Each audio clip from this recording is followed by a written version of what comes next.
We're on. Hey, everybody. Welcome to The Edge's Facebook page's #1 show at this particular time. 3 to 5 things we didn't have time to talk about today. I am your host who has 4 months of community college under his belt, Fred Kennedy. And I'd like to give special thanks to our wonderful sponsor today, Train Like Heroes, 400 Monarch Avenue in Ajax, Ontario. Durham region. It's a wonderful place to raise a family. And I just want to tell you, listen, I go there 2 days a week and do the boot camp class. And this is the thing. When you say you're doing the boot camp, Madison is rolling her eyes at me right now and smirking. Because when you say you're doing boot camp and you're a dude, everyone's like, oh, you're doing boot camp. Dude, it'll kill you. It's amazing. It's the best. As Mike was saying, as he basically strolled around between all of us, shouting slogans, he was saying, if you want to change your body, you got to change your life. That's what he was saying. We did this thing. It was 100 burpees, 100 push-ups, 100 V sit-ups. And it was 10, 10, 10. And you had 16 minutes to do it all. And I was dying. It was brutal. I got muscles that are sore. Like, I feel each individual ab. And the kicker is, I don't even have abs. Telling you, it's a great deal. It's a great place. They really keep you motivated. They know what they're doing. I was about to say Corey's Clothiers. It's Train Like Heroes, 400 Monarch Avenue in Ajax. Let's get into our first story of the day. Do we have the picture? Is the picture up? Brad Guy. That's his name. Brad Guy, which sounds like, you know what Brad Guy sounds like? A guy who can't write a novel is writing a detective book. I'm Detective Brad Guy. Sounds like the worst made-up name ever. That's how you know it's real. He's also from Australia, and so he's descended from criminals, which is probably why he has such a terrible name. His name is Brad Guy, and he was skydiving, and he jumped out of the plane, and his parachute didn't open. So then he pulled the chute on the emergency chute, and that didn't open either. Now here's the thing about falling from a plane and parachuting.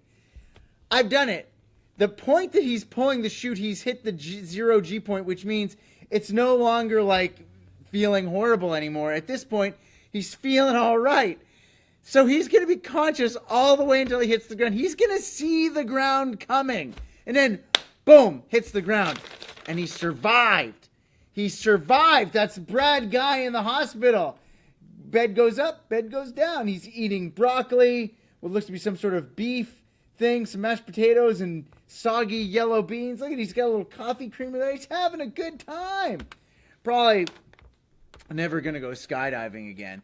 Now, I went skydiving a few years ago for the Canadian Cancer Society because I have a crushing fear of heights. And it is the weirdest thing ever. Forget the name of the skydiving school. It's right down by Niagara on the lake, on the side of Lake Erie. And it was one of the coolest. I'm so glad I did it. But I'm not too keen on doing it again because it was really freaky. Because you're going up in the plane, right? Going up in the plane, and a bunch of the people from the club were like, whoa, we want to come down. We listen to The Edge all the time. We want to go up with you guys. So we're going up in the plane. They're like, what are you doing? Because there's like 10 of us in the plane going up. And they're like, oh, we're going to do pop and drops. I'm like, I don't know what that means. They're going to do pop and drops. That sounds like a good time. Sounds fun. Got a peppy little name, pop and drop. So we're going up in the plane, and they roll up the door because the door's got like a garage door kind of thing. They're like, roll up the door, like, see ya, bloop, and then they like roll out of the side of the plane. Just roll out of the, and your brain has this thing that happens, and your brain's like, what are you doing? You just rolled out of the plane. You rolled out of the plane. What are you doing? So they do that, and then it's my turn. They take me up to like whatever, however many 1,000. I think it was 13 or 14,000 feet. They took me up higher than what they normally take people for their first jump because I wanted to give me more of an experience. And I'm strapped into this dude who I swear is like the taller, older, skinnier version of Matthew McConaughey's character from Dazed and Confused. This guy was so chill and so cool, he could have talked you into doing anything. Like, I'm strapped on, and he's like, goes, buddy, I can feel your heart going. It's going pretty fast. You just got to calm down, man. Don't worry about it. It's going to be all right. And I'm like, cool, thanks, man. I feel good. And I'm wearing like these Chuck Taylors, right? And so I get up on the plane, and like I line up the rubber soles of my Chuck Taylors with the edge of the plane. Like the edge. Literally the edge of the door. And so I'm looking at the side, and the guy's got the camera on his head. is hanging on the bar under the wing with one hand just just hanging along there. And your brain is just all confused because, like, none of this makes any sense. All our lives we've known not to jump out of planes, and now we're going to do that. So then you jump out of the plane, and it's like, you know, when you go down a roller coaster, imagine that feeling to the power of like 100, and it's like you're like trying to clench everything together, and then all of a sudden you neutralize. You stabilize. Are we still on the air? Yes. Good, just checking. So you're stabilized, you neutralize, and then it's like you're floating. And it's an amazing feeling because you know you've got parachutes that are going to prevent you from falling several thousand feet and hitting the ground. Which is why when I read about that guy from Australia, Brad Guy, thanks, Mom and Dad, for giving your kid the shittiest name. When I read about that story, I'm like, that's terrifying. That's why whenever I read stories about, like, Operation Market Garden during the Second World War and the parachuters, like the paratroopers and all that, that's terrifying because they're literally floating down to Earth and people are shooting up at the parachutes. That's horrible. It's horrible. So congratulations, Brad Guy, for not turning into a puddle. Great work. Moving on, we got an old-timey school right here. Why do we have an old-timey school? Because this happened in Texas. I want you to know that with the exception of Texas toast, I don't think we have a lot to learn from Texas. They also have great Tex-Mex cooking. So that's another two things. Tex-Mex cooking and Texas toast. Texas toast, by the way, is just thick bread. It's just thickly cut bread. That's really all it is. So thickly cut bread and wonderful Tex-Mex cooking. Those two things we can learn from Texas. Let's add a third one to the list. Corporal punishment. 3 schools in Texas have brought back corporal punishment. What is corporal punishment? The paddle. Like kids are getting paddled in school for misbehaving and speaking out. Listen, if you had talked to me about this 3 years ago, I would have been 100% against it. Completely. But now, I have children in school, and I went to a kindergarten class, and those kids are friggin' animals, man. Like, they are animals. If I was a I think that this is what we need for the mental health of young childhood educators. Is a nice little paddle every now. I'm not saying that you need to beat the kids with the paddle, but a few cracks across the bottom for acting like an idiot is fine. There's a lot. Listen. There's a lot of shitty people out there. They were once shitty children. So let's smack them in the bum a few times and maybe they'll be less shitty. Is that so bad? Because as soon as I say this, there's people that get all outraged about it. Oh no, we can't do that. The children, they're precious. Oh my God. But then your brain starts thinking, you're like, there's a kid that could get smacked a few times. We all know a kid that needs to get a bum paddling. We know one. I could give you a list of like 8 right now, but I won't because their parents don't know that I think their kids need a bum paddling. Did you get paddled? Oh, all the time. Dude, my dad had a brown leather belt that was not to be worn. It was just for spanking. Literally one, and it was thick and it was heavy. It was almost like a sharpening strap is how thick this thing was. And he used to hang on his bedpost on his side of the bed, because he had bedposts on the bottom, and on his side there was this belt. And I remember one time my dad goes, "Go get the belt, boy." I did something stupid that I was told not to do. And then he's, "Go get the belt, boy." And my dad has this big, long nose, like Bob Hope. And when he gets mad, it flares out like a fruit bat. So Fruit Bat Dad told me to go get the belt. So I go and I get another belt in particular that I'm thinking this will hurt less. And I go back and I bring him the belt. And he looks over and goes, "Wrong belt. You just got 2 more." And I'm like, oh, God.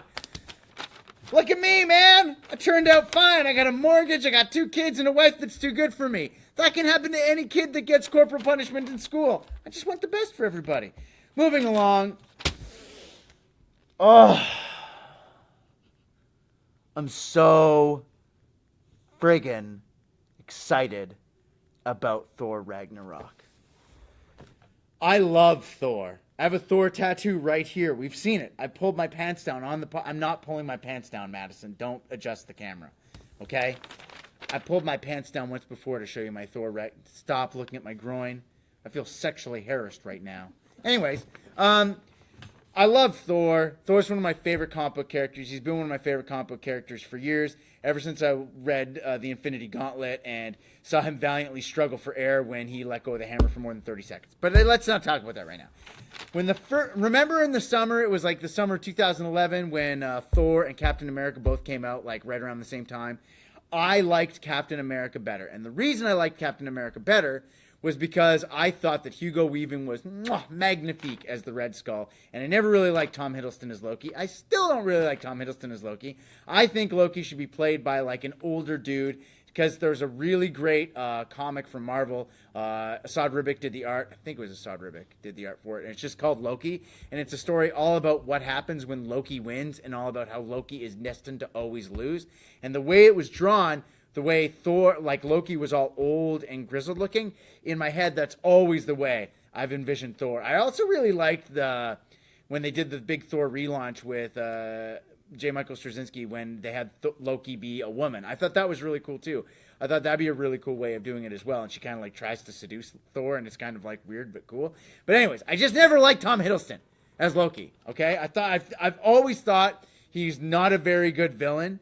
I thought he's always been too soft as a villain, which is why in the last Thor movie they made him a good guy, and then in this one they made him a good guy. A villain should be so villainous that you hate them and you hate the actor that plays them. Just like Joffrey in Game of Thrones, who's so friggin' talented, he made the whole world hate him after one role. That's a good villain. Tom Hiddleston's not a good villain. I'm not saying he's a good actor. I'm not saying I don't want to hang out with him. I've just never liked him in the role of Loki. So, let's talk about this wonderful movie. I wanted to play the trailer, but the way we film it now, it's kind of difficult for me to like watch the trailer and all that stuff. And could I load up the trailer? You think I could load up the trailer? You know what? Let's just do some YouTube and see if we can get it to work. We'll just watch it right now together, me and you, because it's pretty good, and I'm really excited about it. You know. Thor Ragnarok trailer. Oh, that's very good. Here we go. Okay, so bring the camera in. Are we zoomed in? Jalissa, can you cue me on this computer? Hold on a second. Nope, this one. That one. Turn it up. Okay. Let's see here. Okay. All right. Pause. Sorry, I already got to pause it to show you things. Okay, look closely at this tower. Okay, if you look closely at the tower, you'll see a lot of things like there's Man-Thing there, and there's Beta Ray Bill down here, and there's a few other characters all over the place, because they're trying to really build up the whole massive Marvel Cinematic Universe, all right? So we keep going in the trailer. Comes down. Oh, I'm so jacked about this already! What happened since I last saw you? I lost my hammer, like yesterday, so that's still pretty fresh. And then I went on a journey of self-discovery, where I met you. Oh! All right, okay. Let's pause right here, because we're going to talk about all this stuff after we get through the trailer. Because we're really going to focus on this a lot, because I'm super, super excited about this movie for so many reasons. But, like, look at how unbelievably badass the Hulk looks. Clearly, they're combining the whole Planet Hulk storyline in there, which is absolutely amazing as well. And then having, like, Thor and Hulk fight. Awesome. Keep going. Yeah. Love the music. Taika Waititi, amazing. Where are we? You have no idea. Apparently, by the way, at the end of Avengers 2, Age of Ultron, the Hulk has been there for like 2 years and has not transformed back into Banner once. And that's why he's become smart enough to be able to speak. And that's why Bruce Banner has no friggin' clue what's going on, because he's been the Hulk for so long. And he's been this amazing, unstoppable gladiator, because the Hulk is pretty much unstoppable. Hela, the goddess of death, has invaded Asgard. Oh, I've missed this. Okay, look at that. Look at Hela's headgear. Like, just like the comic. That's why Taika Waititi's so amazing. You know why? Because he respects the source material. And he's able to make that look cool. That is a stupid looking hat. But I am buying it, and I'm not just buying it, I am loving it. Keep going. Okay, by the way, earlier, like, remember the last time we watched the trailer and I said, oh, that girl there, I think that's the girl that Hulk ends up falling in love with and they have a baby together. No, it's Valkyrie, and this is apparently a flashback to when Hela defeated the Valkyries, leading her invasion into Asgard, which led to Valkyrie being banished to Sakaar, which is the planet that they're on, and leading to things continuing. And you and I had a fight recently. Did I win? No, I won easily. Doesn't sound right. That's true. Okay. Also, a lot of people are saying there's no way Thor could beat the Hulk. That's not true. The Hulk has actually been defeated by Thor in the past. There was a what-if story back in the 90s where Thor legitimately just broke the Hulk's neck and killed him, which doesn't make any sense given the continuity of the Hulk and that they've sometimes launched him into space and he's developed organs to be able to breathe. One time he sunk to the bottom of the sea and he developed organs so that he'd be able to breathe. There was another time where he was decapitated and his body regrew his head, only it wasn't the Hulk's head, it was the head of Bruce Banner. So it's kind of possible for Thor to beat the Hulk, but not very likely. There is the Trinity scenario where you've got the Hulk can beat Thor, Thor can beat Superman, Superman can beat the Hulk. Thor can't beat Superman because Superman is very vulnerable to magic, but of course, as always, it depends on who's writing it. Asgard is dead. Ah! You'll be reborn in my image. I thought you'd be glad to see me. I need to stop her here and now. Okay, hold on. Back up. Remember we were talking about respect for the source material a few seconds ago? I thought you'd be glad to see Yeah. I need to stop her here. Okay, look at this. We got Carl Urban. Interesting. Both these people from Lord of the Rings, Eomer and Galadriel. Fascinating. Anyways, also the directors from New Zealand too, which is probably how they all met, because almost everyone from New Zealand was in the Lord of the Rings. But that is Curse, or Scourge, Curse, yes, Curse, that is Curse from Marvel Comics, and not Scourge, yes, Scourge. Sorry, Scourge. Scourge from Marvel Comics, and what's amazing is in the last trailer you saw this amazing scene with him using two machine guns and going like, ga ga ga ga ga ga ga ga ga ga, which is a scene lifted directly from the comic. Again, remember saying respect for the source material? Taika Waititi, respect for the source material. Here and now. To prevent Ragnarok, the end of everything. So they're putting together a team. Like the old days. Oh! Surprise! This will be such fun.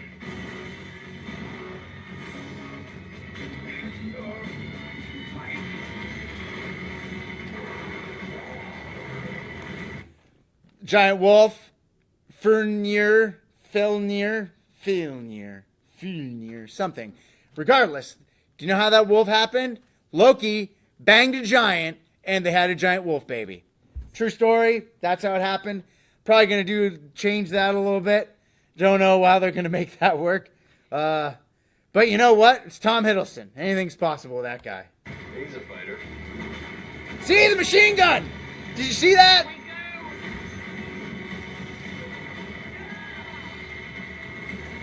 I'm not a queen or a monster. I'm the goddess of death. Ooh.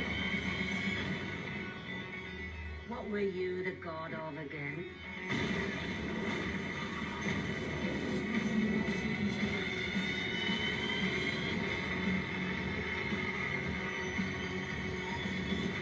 We're the same, you and I.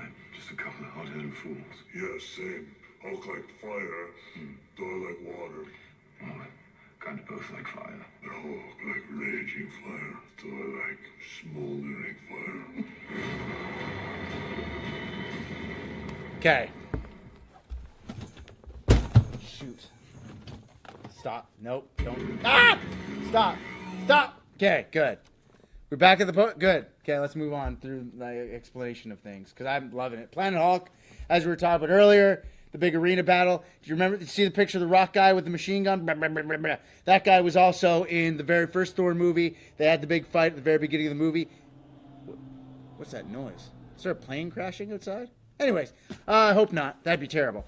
But remember in the beginning of the first Thor movie, he smashes him with the hammer and the guy like explodes into a million pieces? That was the same guy there. I am kind of hoping there'll be a hint about the Silver Surfer because he appears in the Planet Hulk comic as the Silver Savage and the Hulk and Silver Surfer fight. I don't think that's going to happen. That's the scene I was talking about with Scourge and the machine guns.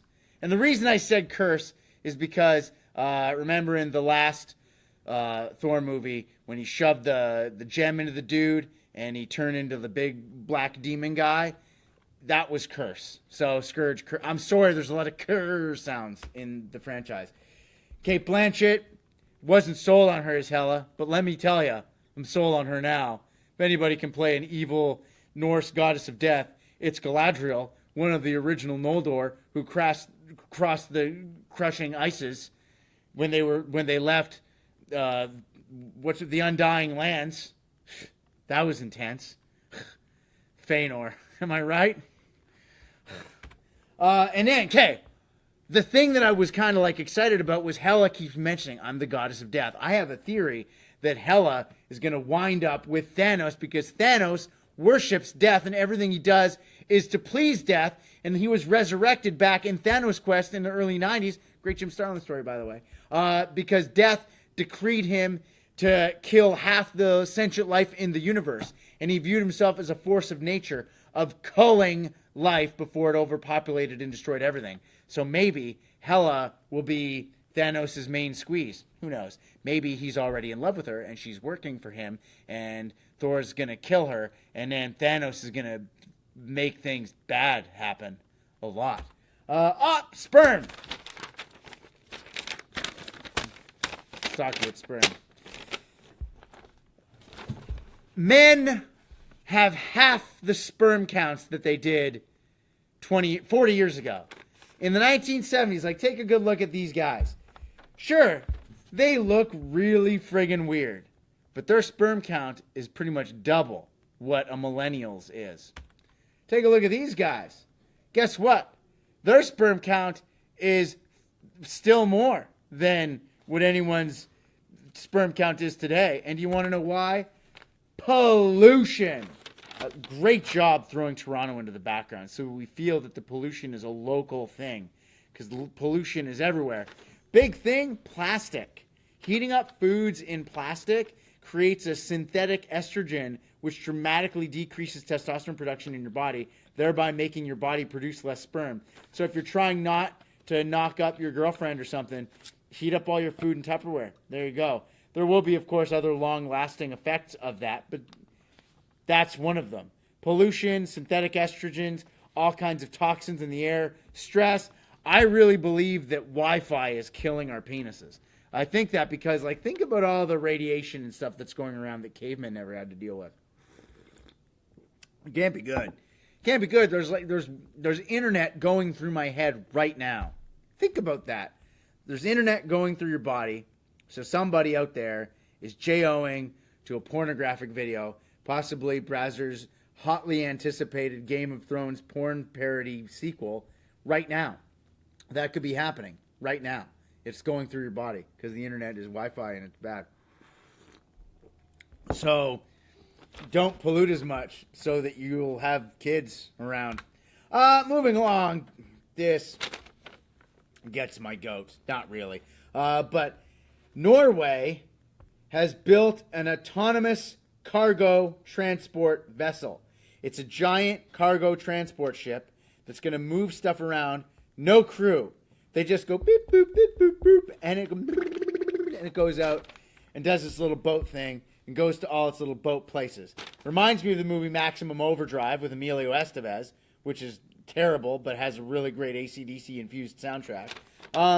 And the thing is, people. Oh, I hit the wrong button. People they get. Oh, what do you care about this for? You think worried about Judgment Day and Terminator? Kind of am a little bit. But I'm more worried about people losing their jobs. There's already been Budweiser actually used a transport truck that was autonomous to transport beer from one place to another as a trial, you know? And you always talked about like factory workers losing their jobs because automation and all that stuff moving in, and people are like, well, you got to get a job that can't be replaced. And they're like, oh, I'll be a truck driver. They're not even replaced. There's not going to be robots driving people around.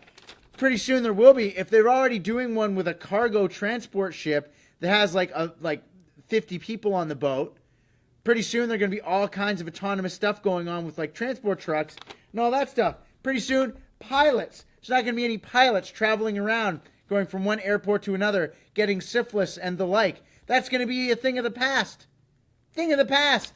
Robots doing all the work. What kind of jobs will people be able to do? Will it be just like Wall-E and we'll all get morbidly obese and float around in chairs?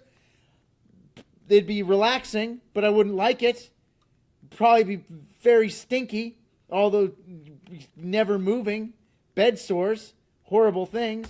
Actually, I was reading about a little feud between Elon Musk and Mark Zuckerberg. Mark Zuckerberg is like a big proponent of AI, probably because he's an android. And Elon Musk saying artificial intelligence could be the most dangerous thing that humanity could ever do. Because you're opening Pandora's box, you don't know what's going to happen to it. Now, Mark Zuckerberg, like, he's probably like trying to find a way to make money off of it. That's his thing. Mark Zuckerberg's like worth, what, a gazillion friggin' dollars right now?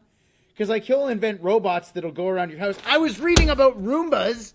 Okay, a Roomba will go around your house and map your home and then sell the information. Not even lying. They transmit the information about your house's layout back to the factory, and then that gets sold out for statistical purpose so that they can properly market things to you. That's Mark Zuckerberg's thing. Elon Musk doesn't want to do that. Now, do I think that robots, if they're created in artificial intelligence, would be automatically bad? No, not necessarily. I don't think that. But what I do think is that let's take a look at social media, okay? Let's take a look at the internet. The internet contains almost every bit of information that humanity has ever discovered.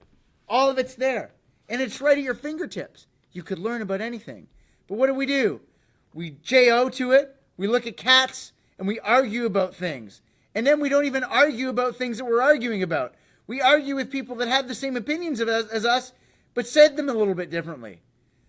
People are the problem, not the internet, not artificial intelligence. What's going to happen is somebody's going to build artificial intelligence, and then some dipsmack who's like got an inferiority complex is going to use that AI for nefarious purposes, and then it's going to kill us all. That's what's going to happen. AI is not the problem. People are the problem. We don't know how to use the internet properly. We don't know how to use robots properly. That's all I got today. Thanks for watching the Thor trailer with me as I dissected it for you and said things that some nerd is going to get wrong. Here's the thing. Don't really care that much. I just love the stories and the comics and all that stuff. I'm sorry about the continuity. 13-year-old me really cared, but 38-year-old me, not so much. Just looks pretty cool. I've got some tickets for drop